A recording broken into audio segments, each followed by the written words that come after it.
بسم اللہ الرحمن الرحیم۔ آج ہمارے سبق کی عبارت جو ہے وہ والقرآن فعلان بمعنی مفعول جعل اسما للکلام سے لے کر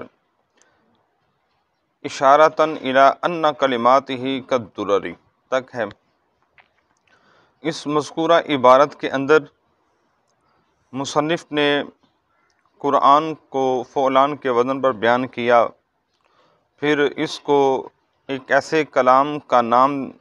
بنایا ہے جو کہ نبی صلی اللہ علیہ وسلم پر نازل کیا گیا ہے، اور پھر اس کی تالیف کے بارے میں بیان کریں گے، اور پھر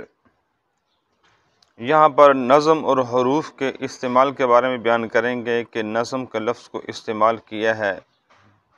لفظ کو استعمال نہیں کیا۔ پھر اس کے اندر دو تین وجوہات بھی بیان کریں گے کس وجہ سے نظم کے لفظ کو استعمال کیا ہے۔ فرماتے ہیں کہ قرآن فعلان بمعنی مفعول، فعلان بمعنی مفعول یہ ایک اعتراض کے جواب میں ہے۔ غرض شارع ایک سوال مقدر کا جواب دینا ہے۔ سوال یہ ہے کہ فعلان مصدر ہے اور یہ فاعل کے معنی میں ہوتا ہے، لہذا قرآن بمعنی قاری ہوگا، اور حالانکہ خود قرآن جو ہے وہ قاری نہیں ہے، لہذا ان کا یہ کہنا کہ یہ فعلان جو ہے یہ فاعل کے معنی میں ہے، یہ کہنا درست نہیں ہے۔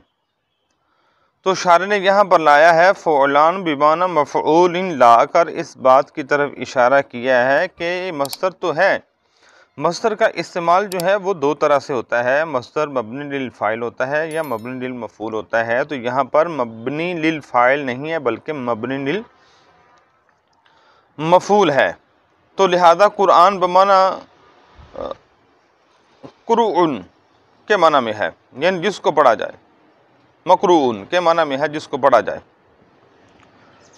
تو لہذا جب کہا مقروءن کہا تو پھر یہ اس پر اعتراض وارد ہو جاتا ہے، جو کہ جس کا جواب جو ہے وہ شارع نے جعل اسما للکلام کے ساتھ دیا ہے۔ اعتراض یہ ہے کہ آپ نے کہا مقروءن،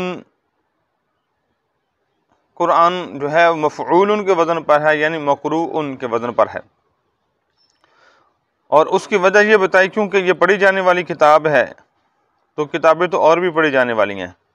لہذا آپ کا قرآن کو ایک عام وصف سے موسوم کرنا یہ درست نہیں ہے۔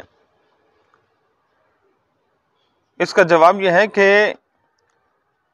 مقروءن کے معنی میں تو ہے، مفعول کے معنی میں تو ہے، لیکن یہ چونکہ دنیا میں سب سے زیادہ پڑھی جانے والی کتاب یہی ہے، اس لیے اس کتاب پر یہ لفظ نہ صرف وصفاً بولا جاتا ہے بلکہ اس جعل اسما للکلام، بلکہ اس کا نام ہی قرآن رکھ دیا گیا، جعل اسما للکلام، اور پھر آگے اس کی صفت بھی بیان کر دی تاکہ یہ تمام کلاموں سے منزہ ہو جائے، تمام کلاموں سے یہ مبرہ ہو جائے۔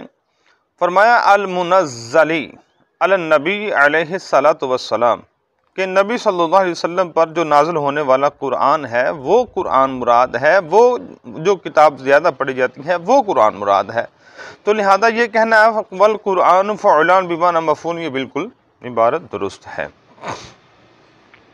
نظمہ تالیف کلماتہ سے گرد شارع ایک سوال مقدر کا جواب ہے۔ سوال یہ ہے کہ قرآن کے لیے لفظ کی بجائے نظم کے لفظ کو استعمال کیا،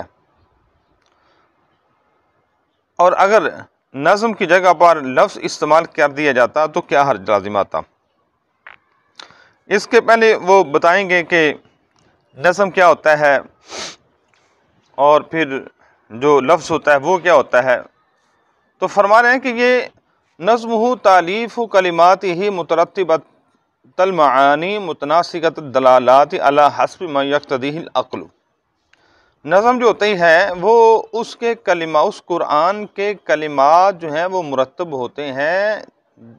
اس طریقے سے کہ جس کے معنی بالترتیب ہوتے ہیں، اور ان کی دلالت جو ہوتی ہے وہ مناسب ہوتی ہے، ایسی دلالت ہوتی ہے جس کا تقاضا جو ہے وہ عقل کرتی ہے، نہ صرف یہی کہ صرف کلام کے اندر وہ پہ در پہ آنا اور ایک کلمے کا دوسرے کلمے کے ساتھ ملا ہوا ہونا جیسے چاہے، جیسے کہ وہ الفاظ کے اندر ہوتا ہے، الفاظ کے اندر کسی حروف کا ایک جگہ جمع ہو جانا، یہ جیسے بھی ہو تو متفقہ جیسے بھی ممکن ہو، جیسے بھی اتفاق ہو تو اس کو الفاظ کے اندر تو ہو سکتا ہے، لیکن جو نظم ہے نا، نظم جو ہے وہ متفقہ نہیں ہوتی، جیسے بھی وہ مترتب ہو جائے ایسا نہیں ہوتا، بلکہ عقل وہاں پر تقاضا کر رہی ہوتی ہے، اور اس کی